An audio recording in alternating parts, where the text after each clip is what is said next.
Chase Young and Danielle Hunter are the latest talents to generate some trade buzz, but do they make sense for the Rams? We're going to get into that right after this. If you ever thought, why in the world is my wireless bill so bleeping high? Then let me tell you about Mint Mobile, who I'm partnering with for today's video. You might already know Mint Mobile if you've seen those funny Ryan Reynolds ads. He is also an owner, but let me quickly tell you how awesome this service is. Mint Mobile offers premium wireless for as low as $15 per month. And you don't have to sacrifice any coverage, speed, or data. They are built on the nation's largest 5G network. They keep their costs low because they sell directly to you online, which allows them to cut out retail stores or salespeople. Why should you pay more than you have to access the same network? Click the link in my description or scan the QR code if you're interested in the best value in wireless. All Mint Mobile plans include unlimited nationwide talk and text, plus Lightning 5G and a free mobile hotspot. Mint also offers a super affordable family plan for as little as 2 lines. I've used Mint, and the thing that stands out to me the most is their high-speed data plan. I love being able to use the YouTube on the go. I love being able to play games on the go as well as listen to podcasts. I'm able to do that because of Mint. Switching to Mint is super easy thanks to their digital eSIM cards. You can sign up and activate immediately right on your phone from the comfort of your own home. If your phone isn't eSIM compatible, Mint will send you a new SIM card for free. It only takes 15 minutes to switch, and Mint has great customer service if you need help. And now, as an extra special offer on my channel, if you sign up before July 14th using my link, you can get their unlimited plan, which is normally $30 a month, for $15 a month. In case you're wondering, that's a 50% savings on an already incredibly low price. It only takes 15 minutes to pay as low as $15 per month for your phone plan. It really is that simple. Use my link today, mintmobile.com/JKB, to get started. Or click the link in my description or use the QR code. It helps out my channel. And if you've already made the switch to Mint Mobile, drop in the comment section below. All right, so let's talk about Chase Young. What are the pros? What are the cons? What are we looking at here? Does it make sense? We're going to start off with him, then we're going to talk about Danielle Hunter, and then after that, we're going to make our decision whether or not it makes any sense for the LA Rams to dip it back into the trade pool. So looking at Chase Young, he's a young 24 years old, and what I mean by that is he just turned 24. He is not going to have that 5th-year option in free agency, so that does play into the reason why he would be traded, why there would even be any interest, because that would be the Commanders trying to get something out of him before he hits, that free agency market. And so that was their decision to do it. It was kind of weird, but at the same time, that ACL tear and just not really playing a lot of games and then not coming back immediately in 2022 has kind of put their position kind of in flux. And so this would be a potential, I'm not saying it's 100% a guarantee, but it would be a potential rental. And I think that's something that needs to be said. And if you're looking at the Rams and you're not thinking Super Bowl, then rental is not something that you're interested in all likelihood. However, it could also be something else. The big issue is his injuries. That's why we're even having this conversation right now, because normally this would be a no-brainer. His first year, he looked like he had all the makings of becoming an elite pass rusher that could easily be in the top 5 when it's all said and done. However, he did suffer an ACL tear in November of 2021, and then he didn't play until week 16 of 2022. And so there is a genuine concern there about his ACL. We've seen it before with this said team. We saw an ACL tear with Cooper Kupp and how he came out, even better from that. And then we saw the negative effects where Todd Gurley had the ACL tear in college and then it caught up with him in the NFL. So you can never just look at, it's just an ACL tear. It's a serious thing and it's something to monitor, especially if you're going to inject capital that you don't really have to just inject into a player that you might not bring back. So injuries, no 5th-year option. He had 42 pressures, 7.5 sacks, 4 forced fumbles, and a touchdown in his rookie year. So that's definitely one of the main things that you're really playing with, and that's also kind of the conundrum here. He's a former second overall pick out of Ohio State in the 2020 draft. And so we haven't really seen a ton of him. And then his last 3 games, his sample size is very small. He only played 3 games this past year, and he finished them with 7 pressures. Now, he's saying he's great. The talk of the town is that, he is saying that he's great. He's explosive. He's saying that OTAs. You're hearing that from, of course, Ron Rivera, the head coach. And obviously, I'd have to imagine that they're probably not lying about it. But if they were to trade him away, that would probably be helping it more than I would say hurting. Now, one thing I have to add about Chase Young is that I have to say, I don't know why Washington wouldn't have just bit the bullet. You spent a second overall pick on him. I would have just taken the 5th-year option, but they're also in a weird position because they have Daron Payne, they have Jonathan Allen, they have Montez Sweat. They're paying those guys, or they're going to have to pay Montez Sweat as well. So I think that they were just probably put in that position. And so that is the situation with Chase Young. Now we move on to the veteran pass rusher here. A little different story. Danielle Hunter of the Minnesota Vikings. He turns 29 in October, and he's in the final year of his contract. Of course, that's an actual contract, not, a declined 5th-year option. So what are we getting with this guy? Well, he is a fantastic player. 428 pressures, 71 sacks, and, the Vikings are listening to offers on Danielle Hunter. I think this is the most likely of the two to get traded away. There are probably other guys we're not even going to talk about today that could get traded away, but this one seems the most obvious. Now, Danielle Hunter turns 29 in October, if you didn't hear that first part. So in regards to seeing if he makes sense for the Rams, we'll get into it, but, the short answer is no. His injury concerns, he has a cervical spine disc hernia that caused him to miss the entire 2020 season with a neck injury. And then 2021, he suffers a season-ending injury, torn pec. And then this past year, he played all 17 games. So, great to see him play all 17. But the last 2 seasons before that, they were season-ending. And so that's something to keep in mind. But what is the why here? Okay, the why is the Vikings don't have enough money to keep everyone. That's why they're trading Danielle Hunter. Okay, that's why they're going to do it. No doubt. They've already traded away Zadarius Smith after a great season from him. They're already moving on from Dalvin Cook. They moved on from Adam Thielen. They are moving on. They're having a hard time paying everybody. They got a big contract on the books in Kirk Cousins. They're going to have to gear up and get ready to pay Justin Jefferson, bite the bullet. And so they're getting ready for it. And that's really, all there needs to be said. As well as you have a left tackle in Christian Darrisaw who they're going to have to pay eventually. So it's not a great predicament here. Unfortunately, that's just the way the salary cap is. And so they're having to make the tough decision. We saw the Rams obviously trade Jalen Ramsey away, cut Leonard Floyd, cut Bobby Wagner, make those tough decisions. Well, now the Vikings are making those, and so they're going to try to get something out of this guy who is going to be a free agent, so it could be a rental here. But Danielle Hunter, albeit he is turning 29, that's still in his prime. He's still playing very good football. He's one of the best pass rushers in football, and he's incredibly athletic. So the way I see it is that he's gone. He's not going to be a Viking. He is available. Albert Breer reportedly thinks they're going to listen to offers in regards to Chase Young. I don't know if that's available.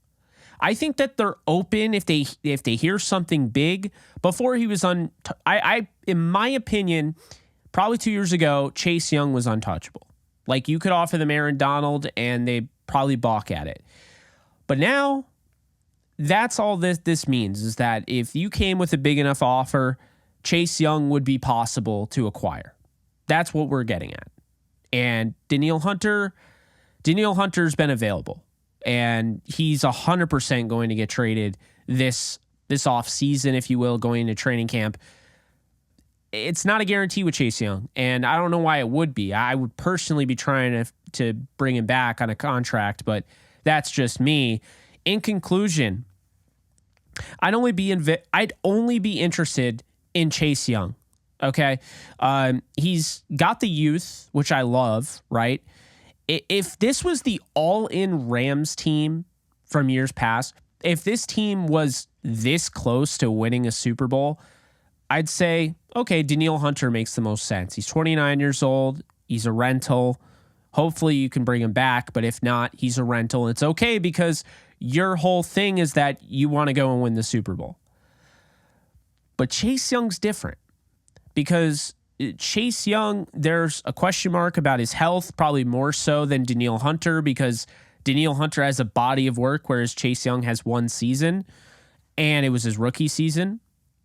And I just think that right now, with this Rams team, the way it's at, I think that Danielle Hunter is going to want to go to a contender, and the Vikings are going to want to get something big for him.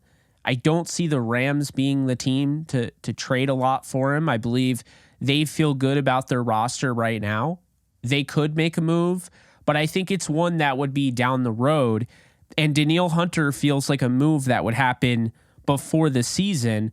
Whereas if the Rams are making a move, I expect it to be a deadline deal where if they were ever going to get a guy like Danielle Hunter, it would be them. They're probably 8-0, 9-0, whatever. And they're like, you know what? We're going to do this. We feel like we're good enough to win a Super Bowl. We're going to do it. And if they surprise people, but that's not incredibly likely. And I'm very high on the belief that this team is better than people think.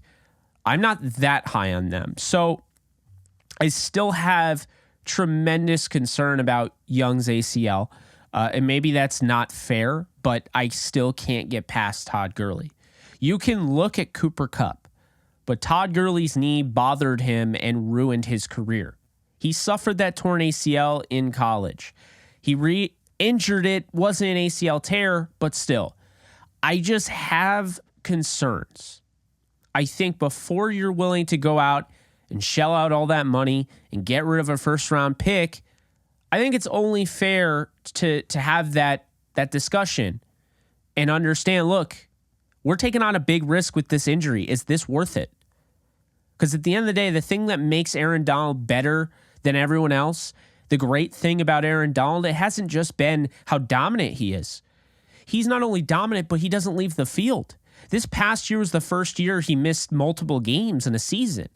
He's been a model of consistency. He's been on the field at all times. The Rams need somebody like that. And if you're going to bring in Chase Young, he needs to be on that field. If he's going to be the next, heir to Aaron Donald's throne, if he's going to be that premier pass rusher, he needs to be on the field. And so what I would say is, since they're, in the process of trying to build a foundation, they're trying to do this reboot/remodel. I don't think that is at all worth going out and trading high priority picks for Danielle Hunter. I think he's a fantastic pass rusher. His athleticism is just insane. But no, he's 29 years old. He's going to be 29 years old. It just doesn't make any sense. So what I would say is I would do a second rounder for Chase Young in a heartbeat. In a literal heartbeat, I would do a second rounder. But a first is what I think it's going to cost. They're going to want that first rounder back. I'd have to really think about it. And in the end, I'd probably say no, because the Rams haven't picked in the first under Sean McVay. And I think with this new look and how they're building this team, I think they want that first rounder. We don't know what's going to happen. I'm not trading that right now when we don't know what's going to happen this season. There were a lot of injuries last year. Kind of goes to show you, okay? You traded the first round pick in the Stafford deal, and then all of a sudden becomes the sixth overall pick, and you don't even get that. So, look, I like Chase Young a lot, and part of me believes that he's out of the woodwork, right? He doesn't have to worry about the injuries. It was a tough road. It took longer, I think, also because of guys like Cam Akers coming back so quickly from, a torn Achilles, like in the same year, and just other guys coming back from ACL tears, and now 7 months, 8 months. Seeing a 12-month thing for Chase Young, that turnaround, spooks people. I think that's the reality of it. But at the end of the day, second round pick, sign me up. This guy would be a rental, so to speak, but But the Rams don't have a lot of guys they have to bring back next year. And when you look at how much, which they're going to have around, 70-something million dollars in cap space, I mean, you can justify paying Chase Young if he has the season that he needs to have. So I would sign off a second-round pick tonight. I'd trade a second-round pick away tonight for Chase Young. However, I don't see why, if I'm Washington, I'm doing that. I'm only doing it for a first. And I'm doing it because basically I'm bailing. I'm saying, you know what? I think this guy is incredibly talented, but we're not in a position because we already have to pay Daron Payne. We have to pay Jonathan Allen. We're going to have to pay Montez Sweat. And Montez Sweat's been on the field more than Chase Young. We're not really in the position, unfortunately, to pay Chase Young what he wants. I mean, they weren't even in position to give Chase Young a fifth-year option and bring him back. So I think this is really important here. And what I'm going to say right now is that I'm actually content with what the Rams currently have on the roster. Okay. I understand there are appealing options, and Chase Young is one of them, and Danielle Hunter, and there's all sorts of guys that'll probably become available. But to me, right now, you don't have to go out and get any of those guys. If you're making a trade for somebody that's not currently on your roster, you're doing it because you feel like you have a shot at winning it all. And you're doing it at the deadline. You're not doing it before the season. So, in conclusion, Chase Young, sign me up for the second-round pick. Probably not that realistic. First round, I'm going to pass. I'm curious what you guys think, because it's tough for me. I think the idea, it becomes very salivating to get a guy like Chase Young. You know just his overall makeup as a player. And how just dominant of a pass rusher he can be when he's on the field and he's healthy. And the fact that Aaron Donald is going to need that replacement down the road, like that star power, that dominance, doesn't matter if it's coming from the interior or off the edge, you need that. So this would be great to be a post-Aaron Donald replacement, but it's the injury. So if it's a second rounder, and he, then you bring him in and he plays the entire season and he plays well, yeah, I'm signing him. I'm going to have some things in that deal to be like, hey, you missed almost 2 entire seasons. Let's back off a little bit. Let's not give any, let's not go too crazy with the guaranteed money. But that's what I would do. So I'm curious what you guys would do. Let me know in the comment section below. Do you want Chase Young? Do you want Danielle Hunter? Do you want nobody? Personally, I don't think they need anybody right now because we don't know what we're looking at. I think we're looking at a 10-11 win season. And I think in that sense, they win a playoff game. This is not a Super Bowl winning team. So I wouldn't justify Danielle Hunter because he doesn't really seem like a long-term piece. Chase Young does. So I'm curious what you guys think. Am I wrong? Am I right? Does it really matter? Well, I figured I'd cover this topic because, it's out there. Danielle Hunter is getting significant interest, and Chase Young, it seems as though the Commanders are open to having conversations. In the end, I don't expect Chase Young to go anywhere. I think he'll play out his contract with Washington, and he'll probably have a really good season, and they will end up signing him to a long-term deal. And maybe they trade Montez Sweat, and that's a different story. And I think Danielle Hunter gets traded before training camp. So I think that's going to happen very soon. But hope you guys enjoyed. Be sure to like, subscribe, and comment. I'm out. Take it easy, folks. Later.